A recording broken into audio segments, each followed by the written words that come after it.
Welcome to the Playful Domme, the Poly Wife, and the Virgin podcast, where we share our most intimate stories, experiences, and details of our love lives, our intimacy lives, our play lives, and giving you the opportunity to gaze in and get a glimpse of what could be possible in your life as well.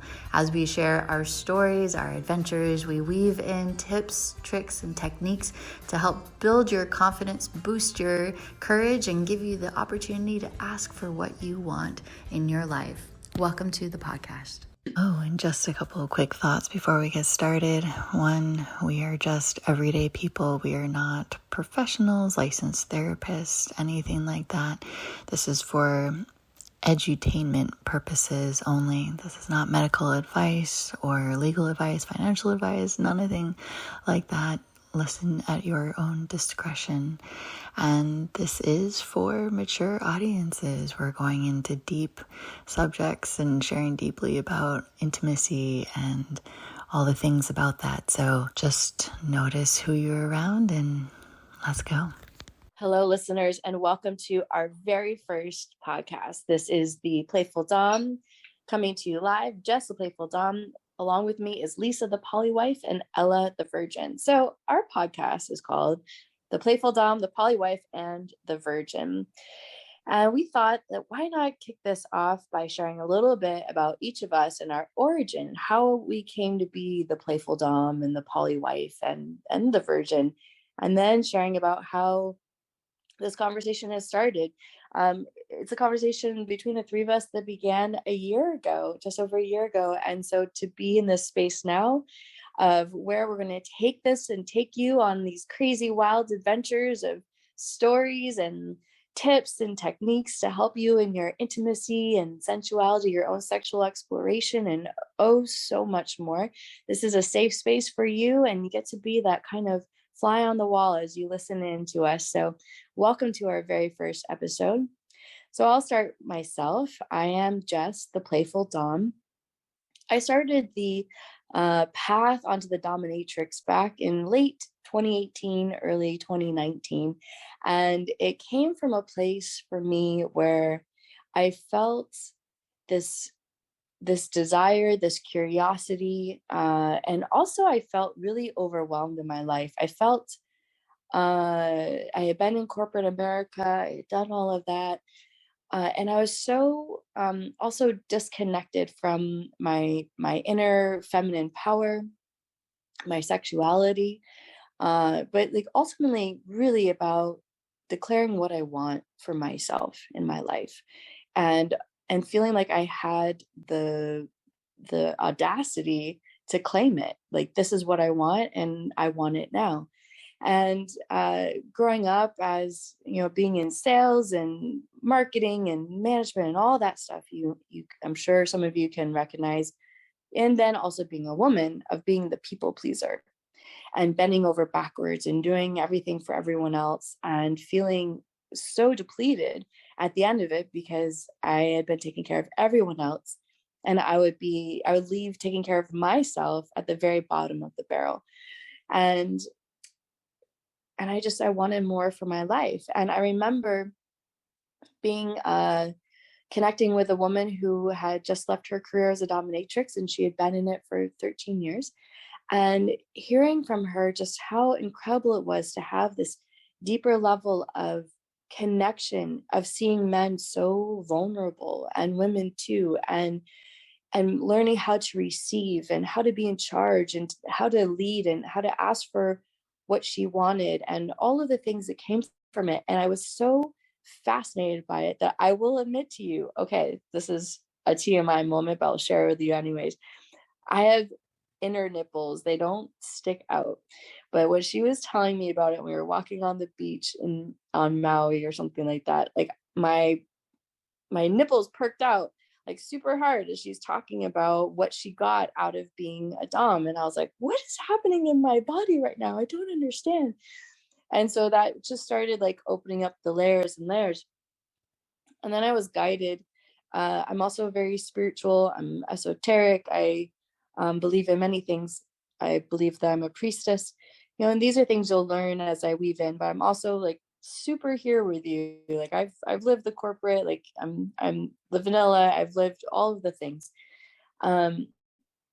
But was guided to follow a particular dominatrix. And there was this one night, this magical night, that it came up that she was open to mentoring. And I immediately reached out to her. And within a few days, we had connected. And a couple weeks later, now I'm in Miami and I'm getting trained by a highly trained professional dominatrix who had been in the field for over 10 years. And so that kind of started my course. And then I needed a safe space to get messy and to play and incorporate this. So in this path since then, I've been to Paris, I've been to Maui, I've been to LA, I've been all over. I've trained with many different dominatrices and also priestesses and tantrikas and guides and mentors. I'm a certified sex coach. So there's a lot of things that I love to bring to the table, and including shamanism and plant medicine and all of that. And in this space, I love being the playful dom. The most important thing that I've learned from the initial former dom, Miss Kylie Yeet, she told me that the dominatrix is someone who creates a safe space for others to explore all aspects of themselves without judgment. And that has been a defining foundational principle for me and how I've carried my life since then. And as it's been shared with these other beauties here, how you will experience it as well.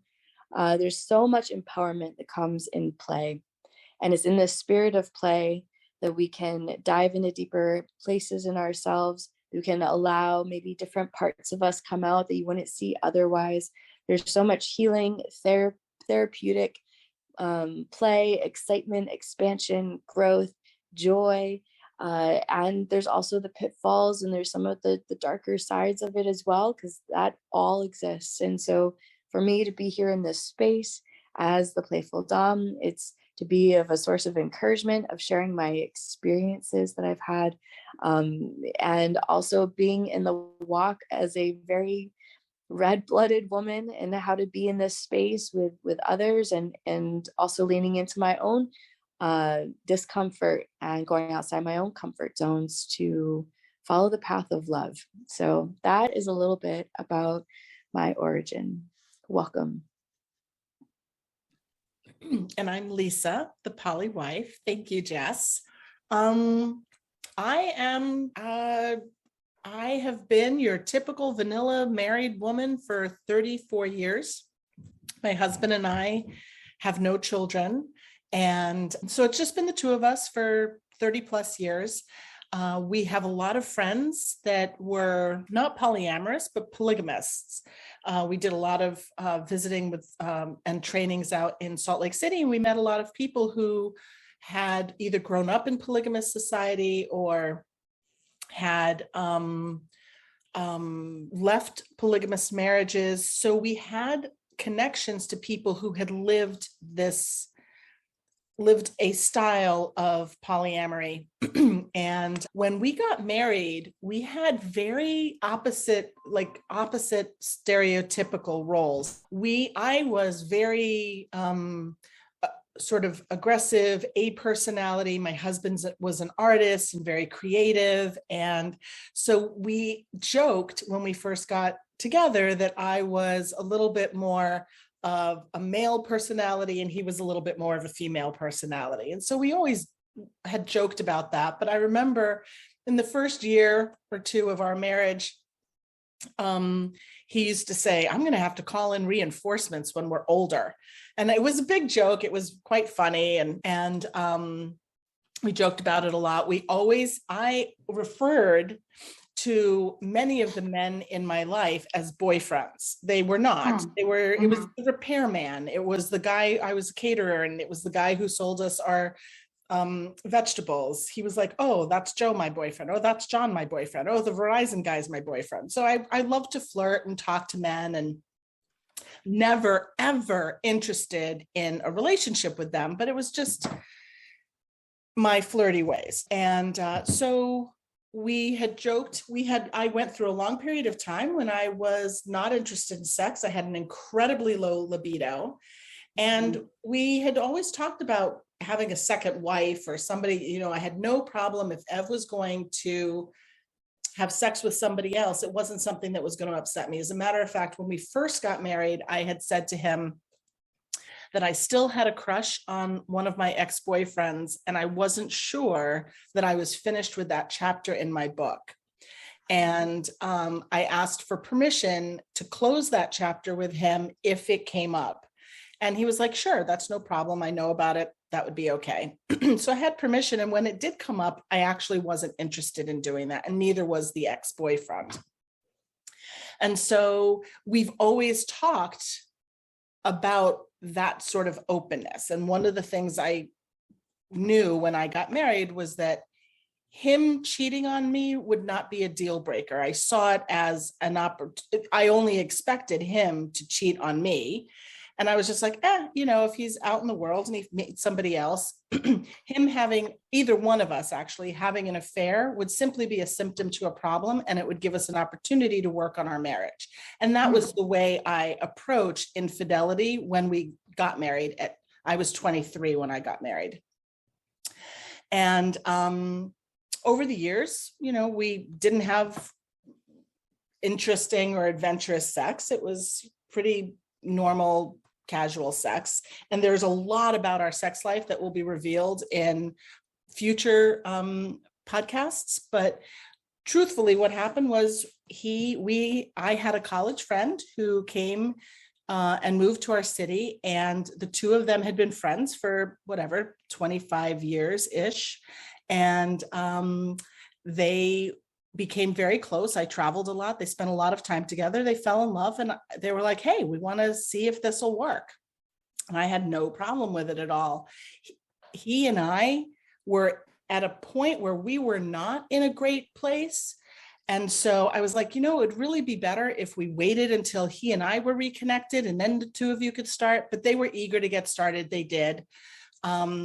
It wasn't awesome for any of the three of us, but it was an incredible learning experience, which was fantastic. They dated for probably 3 months before I even went out on my own. And what we've discovered and how we operate now is we have what is called kitchen table poly style of dating. So I know his girlfriends, he knows my boyfriends. As a matter of fact, he is really close. One of my long-term boyfriend is his best friend now. And they met because he and I started a relationship. And so we have had these ups and downs and curves, and we really enjoy the lifestyle. It works for our marriage. We're very happy. And it's actually brought us closer, and we have a lot more connection than we've had in the last 30 years. And so it's brought more to our marriage than it's taken away from our marriage. Even though we had difficult times, it has still, I wouldn't trade a minute of it for anything. And we intend to continue this way. We're just really pretty happy with our situation right now. And that's kind of how we started as the poly family. And so I'm the poly wife, and we have a happy life. Sounds great. Thank you, Lisa. Thank you, Jess. What your listeners will soon to realize is there's some really great stories and some very authentic conversations that will occur. So they're just being kind of light in their introduction. So anyway, my name is Ella the Virgin. I'm very, very vanilla. So how did I become a part of this? Well, I've known Jess for many years now. It's probably been pretty close to 15 years. Her and I actually lived together for a few years, and I loved her soul. Very, very kind soul, very caring, very open. And she was actually probably, I could say this, the first girlfriend that I was really trusted and I could actually open up to. So with that being said, a little bit more about me. I was married with my ex-husband for close to 20 years. We actually have 2 children, a really great man, but as life happens, it wasn't for long term. So I've now currently been single for about 11, 12 years now. I've dated a few guys. So I'm your typical 53-year-old woman that divorced, a single mom, raising 2 kids. I've dated a few guys, and long term. I mean, I'm not about a one-night stand, never had one, still won't, right? So it's kind of an interesting journey. So how did I end up here? Ladies, I don't know how I ended up here, I got to tell you, other than Jess.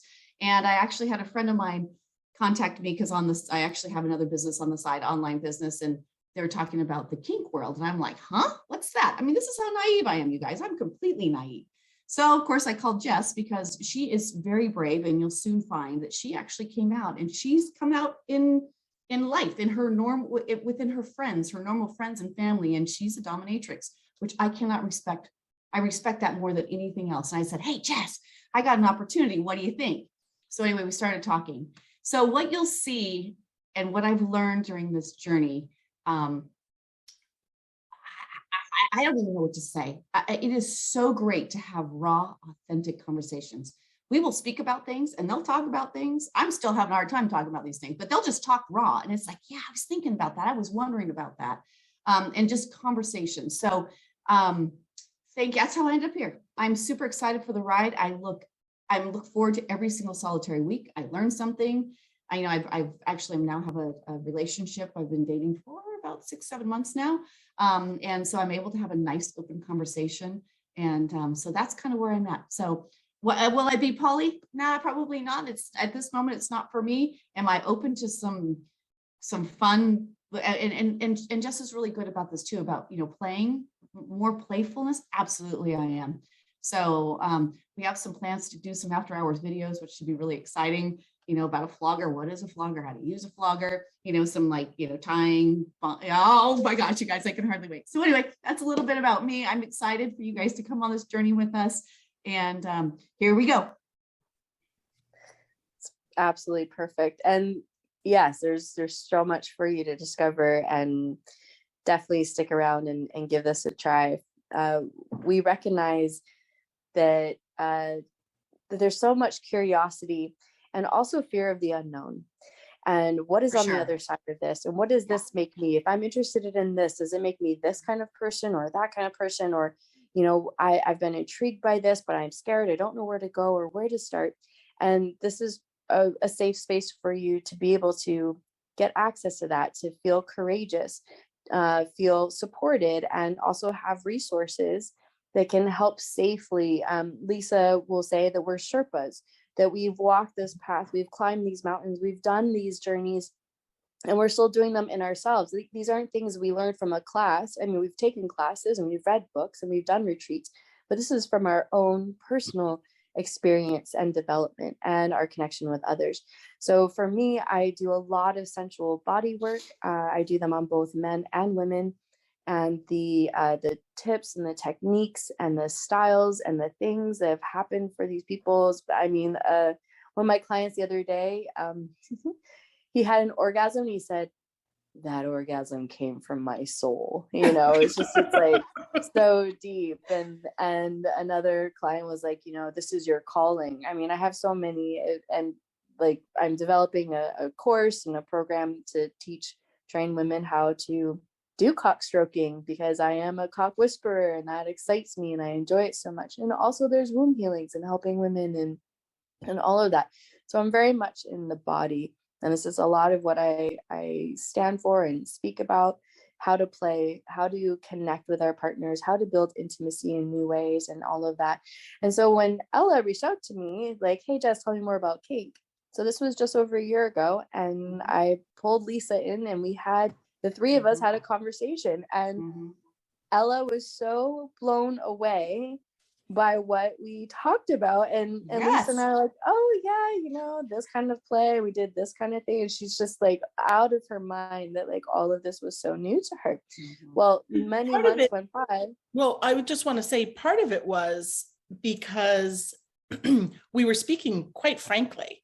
I mean, that's the beautiful part about it. Okay, well, I had his cock in my mouth and then blah, blah, or whatever it is. It's like we were talking plainly, or most, I think also, it's like just even saying, hey, I'm going out on a date tonight, and we've already talked about what positions we like, or, the kind of sex we want to have, what we want to engage in.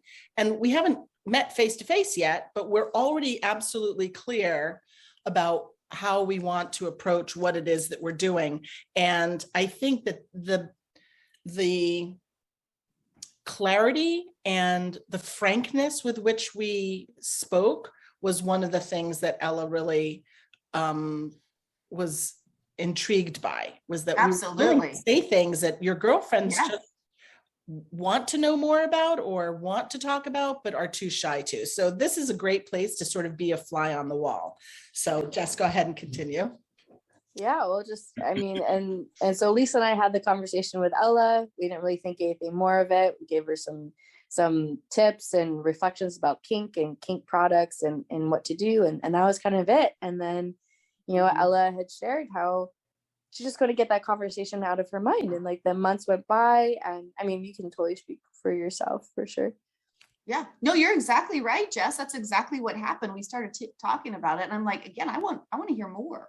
And it feels like that for me, it's such a safe space, again, to talk about it. And again, like you said, there's no judgment. And again, it's very frank, authentic, raw, true, but in a nice, to me, it's sensual. It's not dark.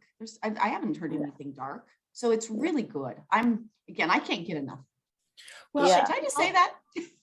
Yes. I think also because our approaches are very playful, right? It's one of the reasons having sex outside of my marriage was helpful, was what I discovered is that my husband and I have very different styles of sex. I actually really wanted to experience some kinky things, and I wanted to do some BDSM, and he cannot bring himself to hit me, right? And with a switch, with a paddle, it just is not in his nature to do anything kinky like that. Mm-hmm. And there's absolutely nothing wrong with that. That's lovely.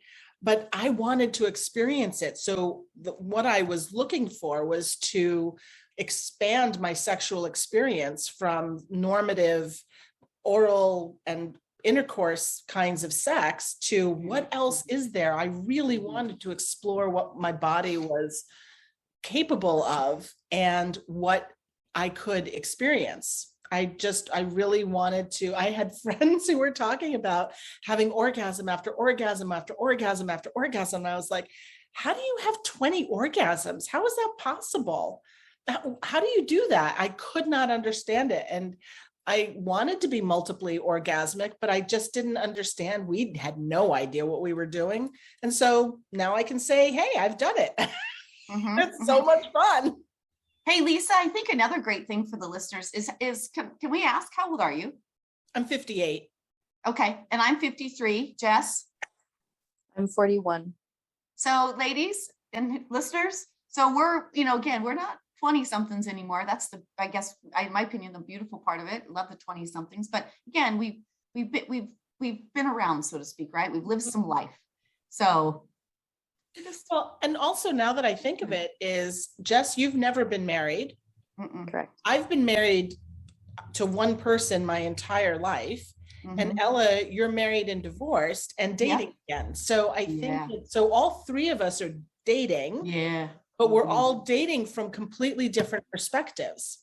Mm-hmm. And I feel like that also helps our listeners know that you can be completely unique in whatever your situation is, and there's still going to be something for you here to learn or to explore.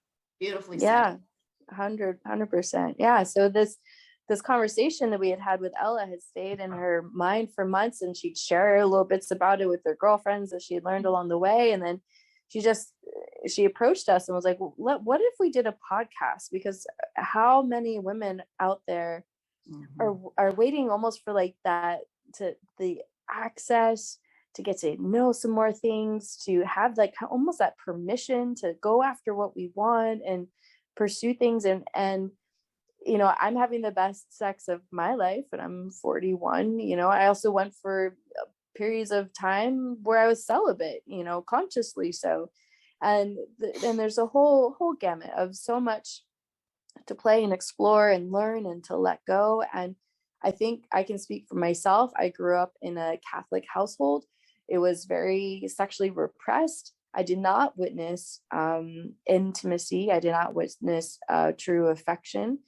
in my families at all. And that was very hard for me to see, and also have that peace in me still, even as much as I want to like make out with my boyfriend in public, you know, or whatever it is.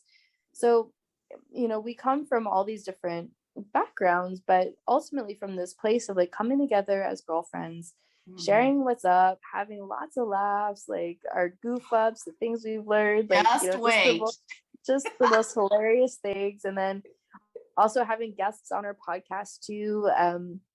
You'll meet along the way that come from different walks of life as well and have different perspectives. My boyfriend has been featured on a few future episodes you'll hear as he talks from a male's perspective, which is fascinating. And, you know, like, and we have poly people that come on as well. So there's lots of different guests too. So lots of juicy things to unfold.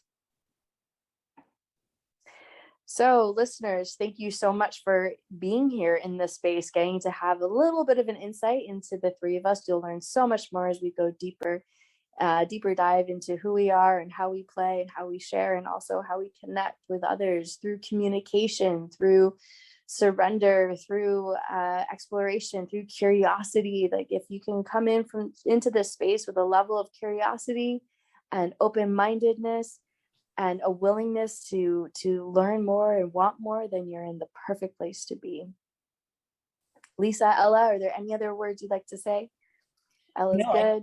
I think this is great for an introductory podcast. So I'm really looking forward to sharing all of our secrets and stories and, you know, having interaction. Actually, we will have some live events so that people can ask us questions live. Those will be upcoming, and we'll schedule them, and you'll know about them, and you'll actually get to see us, because we'll probably end up either in a Zoom or live situation. And I'm actually really excited about that as well.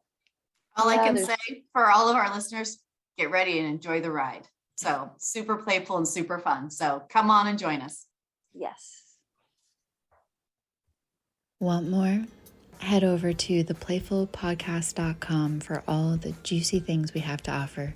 From there, you can join our community where you can get access to after hours, attend upcoming workshops and events, and even book a session. Bye for now.